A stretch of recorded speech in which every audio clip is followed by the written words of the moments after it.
O Bradesco recomenda a venda da Transmissão Paulista. Nós vamos defender aqui os principais pontos que o Bradesco elencou. Vamos falar principalmente também dos dividendos e os investimentos aí. Será que é possível a empresa levar esses dois pontos adiante? Bem-vindo ao canal Top Ações. Não se esqueça de deixar o like nesse vídeo também. Considere aí se inscrever no canal, ativando o sino, que aí você é notificado quando eu faço novos vídeos e Transmissão Paulista sempre está rolando por aqui. Bom, então aqui está, né, a recomendação de venda da Transmissão Paulista com os dividendos mais magros e revisão na RAP, tá? Então o Bradesco ele destaca que a companhia deve manter um payout de 75% do seu lucro líquido regulatório, o que equivaleria então a um yield de 5%, 6% e 8% para 2022, 2023 e 2024 nas estimativas aqui do Bradesco, tá? E eles lembram que em 2015 a 2021 a empresa operou com payout médio de 130%, e aí é um pouco relativo, né? Porque a gente vê aqui que a empresa ela realmente teve alguns momentos payouts maiores, ela selecionou um período muito específico aqui, mas assim, se você pegar o histórico da Transmissão Paulista aí de qualquer período que for, tá? Exceção a 2012 aqui, até 2013, onde foi um momento difícil aqui por conta do MP 579, qualquer período que você pegar a Transmissão Paulista é sucesso absoluto, com bons dividendos mesmo, com payout abaixo de 100%. Quem manteve ela por vários anos ganhou muito dinheiro, né? E mesmo passando por esse período ruim aqui, ela superou isso aqui. Eu não vou nem fazer as simulações porque é chover no molhado, né? A gente vê que a Transmissão Paulista, com o case de crescimento aliado a dividendos, provou-se dar muito certo ao que ela vem fazendo, conseguindo essa transformação aqui num lucro, melhorando bastante, fazendo então os dividendos melhorarem juntos. Mas em alguns momentos os ciclos de investimentos dão uma apertadinha, a gente vai falar um pouco sobre isso hoje. Então, relembrando aqui a RAP, né, a receita da empresa, nós temos como foto 23% de contratos conquistados recentemente já em operação, 17% que estão em construção ainda, né? E 60% que são o contrato renovado, 059, o contrato mais antigo dela. E neste contrato, 53% é referente ao RBSE. E esse RBSE é um dos pontos que fez o dividendo diminuir por conta desse reperfilamento. Então a empresa deixou aqui, aceitou uma redução nesses 2 anos aqui, 21, 22 e 22, 23, para poder receber mais lá no futuro, né? Então o que acontece é que nós estamos exatamente nessa trajetória aqui, ó, de mudança. Do meio do ano nós vamos mudar para esse patamar de 1.3 e do meio do ano que vem nós vamos mudar para o patamar de 1.7, voltando à normalidade. Então a gente já tem aqui a previsão de aumento dos dividendos, e nós temos também a questão do reajuste que vai acontecer agora, já o IPCA vai acontecer aqui na RAP da empresa aumentando, nós vamos ter reforços e melhorias, o próprio RBC que está melhorando agora, e os novos leilões aí, então já vai aumentar 26% na RAP, tá? E é outro ponto que apertou aqui a questão dos dividendos da empresa foi a antecipação que ela fez no ano passado, né? Então vamos deixar aqui a própria empresa explicar. Só retomando um pouquinho, né, do histórico do ano passado, né? A companhia tem como prática, ela concentra, né, usualmente a maior parte da distribuição dos dividendos, do anúncio dos dividendos ao final do exercício. No ano passado, especificamente por conta daquele risco, não sei se vocês vão lembrar, de uma reforma tributária, onde tinha risco de tributação dos dividendos. Então, para preservar o valor para o acionista, no ano passado, o que a gente fez? Aquilo que geralmente distribuiria, né, no primeiro trimestre do ano de 22, falando em caixa, a gente antecipou para o finalzinho do ano passado para fugir desse risco. Então, que foi um cenário totalmente atípico, e até que vocês devem lembrar que a gente bateu um recorde de distribuição de dividendos. Quando a gente olha agora para esse ano, esse cenário não tem se mostrado assim, a gente está num cenário mais tranquilo. Sim, a gente vai seguir a prática atual de dividendos, de pagar dentro, né, para esse ano, no mínimo 75% do lucro líquido regulatório. Outro ponto que o Bradesco levanta é que no cenário base a ISA-CETESP renegocia que é um TIR real de 8,2, ou seja, 8,2 acima da inflação, em linha com a Alupar. Eu concordo com essa tese aqui de estar em linha com a Alupar, que é controlada por players privados. Mas essa questão do preço privados para mim não faz tanta diferença. A ISA não tem histórico de interferir, ainda mais que é uma empresa colombiana. Para que queria interferir aqui no Brasil? Qual a vantagem, né? É só a gente refletir os principais pontos de intervenção estatal, geralmente é para fazer populismo. Qual a vantagem da Colômbia fazer um populismo aqui no Brasil, né? Não tem vantagem nenhuma. O presidente lá da Colômbia fala, diminuímos a conta de luz para o brasileiro. Não faz sentido. Tem outros riscos, então vamos elevar esses outros riscos, não deixar assim ao ar, né? Tipo, é controlado por preços privados. Eu não vejo tanta relevância nisso, tá? Aí eles destacam aqui outro ponto, tá?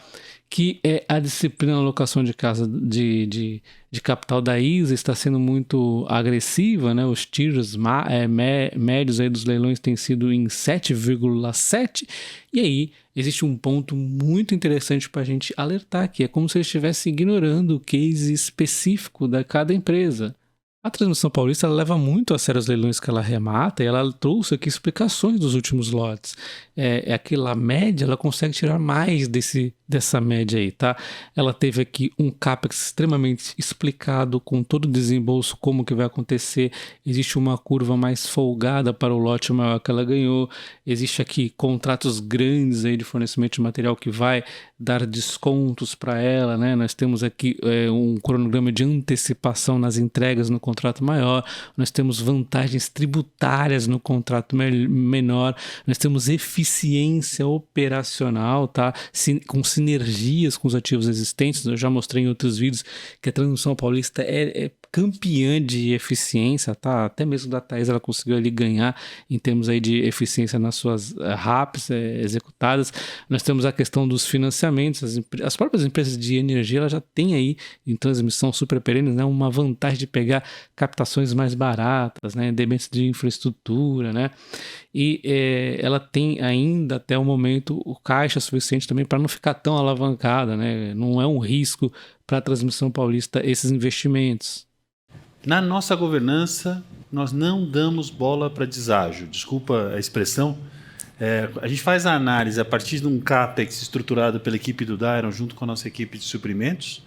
Isso é moldado com as informações financeiras pela equipe da Silvia. A gente, definida a nossa taxa interna de retorno, tanto projeto quanto acionista, a gente define qual é o preço que a gente pode colocar como RAP, o valor que a gente pode começar com o RAP, e aí nós vamos. Se o deságio é 35, 45 ou 50, vai depender do CAPEX que a ANEEL colocou, da RAP que a ANEEL colocou. A gente não tem um objetivo de RAP, de deságio, perdão, assim como a gente não tem um objetivo de market share. Então, é uma análise muito interna de criação de valor a partir daquilo que a gente tem, para que a gente possa participar tecnicamente do leilão. E o Bradesco pontua que, diante de tantos investimentos, o CAPEX da empresa vai ficar em 7 bilhões de 2023 a 2026, levando a sua alavancagem a números um pouco maiores. Aliás, eu acho esses números tranquilos para a empresa de transmissão. E eu ainda pontuo que até 2027, 23 a 27, neste contrato 059 o renovado, nessa parte aqui, nós teremos aqui reforços, melhorias, investimentos previstos aqui, tá? Até 1 bilhão por ano, tá? Então, assim, só aqui nós temos, então, 5 bilhões, tá? De investimentos aqui nesse contrato antigo, mais os novos leilões que ela vem aí sempre buscando vencer. E por que a empresa investe tanto? Primeiro, antes da gente entender por que a empresa investe tanto, vamos entender o que são esses tal dos reforços e melhorias desse contrato 059. Processo de reforços e melhorias, vamos lembrar um pouco que eu trouxe. Melhorias. As melhorias, elas nascem dentro da empresa, são necessidades de troca de equipamento, elas podem ser de pequeno porte. Pequeno porte é um disjuntor, um para-raio, um transformador de corrente, transformador de potência. Esse eu simplesmente informo, troco, recebo o recurso. As melhorias de grande porte, por exemplo, um transformador ou uma linha, um segmento de linha, esse eu preciso pedir autorização, são melhorias de grande porte. E aí eu tenho que cadastrar num sistema chamado SGPMR, Sistema Geral de Melhorias e Reforços, de projetos de reforços e melhorias.